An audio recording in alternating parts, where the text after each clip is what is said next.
Bon voilà, hein, mâle, femelle, c'est pas pareil que homme, femme. Si tu es un homme ou une femme, c'est la perception que la société a de toi. Wouh, de quoi elle parle? Alors, on va remettre les choses au clair, vraiment une bonne fois pour toutes.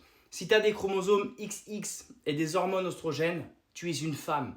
Si tu as des hormones XY et de la testostérone en grande quantité, tu es un homme.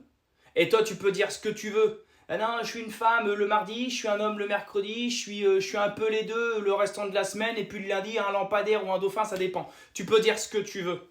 La biologie est là. Et en plus, le pire, c'est qu'elles en appellent à la biologie. Mais ce qui m'inquiète le plus là-dedans, c'est qu'elles viennent te parler de biologie, alors que justement, la biologie démonte absolument tout ce qu'elles disent. Mais je me dis qu'elles y croient, qu'elles y pensent vraiment. Elles sont ancrées et elles sont certaines de ce qu'elles racontent. Qu'est-ce que vous voulez rajouter à autant de bêtises? Vous êtes 3 femmes. Que vous le vouliez ou non, vous êtes 3 femmes. Aussi vrai que je suis un homme, que ma peau est blanche, que je suis français, que je suis terrien, que j'habite dans la Voie lactée, dans notre système solaire. Voilà. Tu peux dire ce que tu veux. Tu peux dire non mais bientôt c'est non, moi je suis pas terrien, moi je suis martien. Mais non, objectivement tu es sur Terre, donc tu peux dire ce que tu veux, tu seras jamais ailleurs que sur Terre.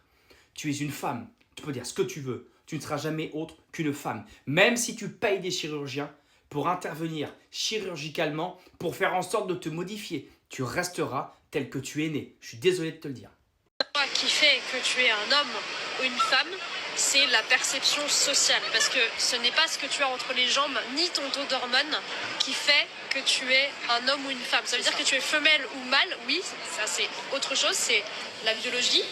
Mais homme et femme, ce n'est pas femelle et mâle, c'est deux choses différentes. Ouais. Tu peux être né intersexe. Dans ce cas-là, tu fais des prises d'hormones.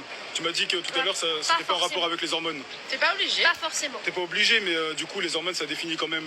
Non, ça ne définit rien. Bah, au début, ça définit la biologie, quoi. Quand oui, tu nais, mais la biologie ne quand définit tu nais, si t'es pas. un garçon, tu nais avec plus de testo, et quand tu nais, si tu nais fille, bah, tu nais avec non, plus tu d'oestrogène. n'as pas de testo quand tu.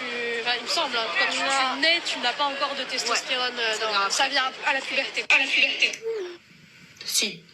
Du coup, non, puberté, quand même, ça fait un boost de testostérone, c'est-à-dire que tu passes de ça à ça, mais t'en as quand même au début. On en a tous au début. Oui. On a tous, oestrogène, testostérone. On a un niveau égal. On est d'accord que quand même, c'est ça qui influe sur les caractéristiques physiques. Et le comportement aussi. De biologie de mâle-femelle, et là on parle de homme-femme, ce qui est pas